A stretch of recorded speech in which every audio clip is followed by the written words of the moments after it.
खबर शामिल करेंगे भक्कड़ से, जहां पर महकमा जंगलात तौसीफ सर्कल रावलपिंडी के नाज़िम मलिक साजिद कद्दूस अवान ने भक्कड़ में लगाई जाने वाली सरकारी नर्सरियों का दौरा किया। डिवीजन फॉरेस्ट ऑफिसर सरगोधा महर मोहम्मद आसफ भी इनके हमराह मौजूद थे। नर्सरियों को चेक करने के बाद उन्होंने शहजाद होटल भक्कड़ में मीडिया नुमाइंदगान से प्रेस कॉन्फ्रेंस की।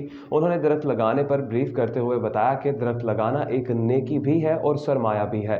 हमें चाहिए कि ज्यादा से ज्यादा दरख्त लगाएं। इस मौका पर उनका क्या कहना था, आइए सुनते हैं। नंबर जो है मैं रिपीट कर देता हूँ, मुझे खुशी होगी अगर जब वॉइस मैसेज करता है कोई दरख्तों की बीमारी के बारे में है या कोई भी रहनुमाई लेने के लिए है तो वो ज़रूर करें ताकि हम उनको प्रॉपर जो है अटेंड कर सकें। 0346521489 साजिद कद्दूस मेरा नाम है और काफ़ी सारी आगाही की वीडियो यूट्यूब चैनल के ऊपर ट्री वेल्थ के ऊपर जो है आगाही की वीडियो काफ़ी सारी मौजूद है, जिसमें गड्ढा खोदने से, नर्सरी तैयार करने से, पौधा लगाने से लेके दरख्तों के अद्वियाती और दरख्तों के जो कमर्शियल बेनिफिट्स हैं उन तक हर चीज़ मौजूद है। अगर आप कोई भी रिस्पॉन्स करेंगे, आप अपना थोड़ा सा चीज़ को फोकस करेंगे कि जी हम दरख्तों से ये लेना चाहते हैं, उसी हिसाब से आपको जो है इंशाल्लाह हम लोग रिस्पॉन्स करेंगे।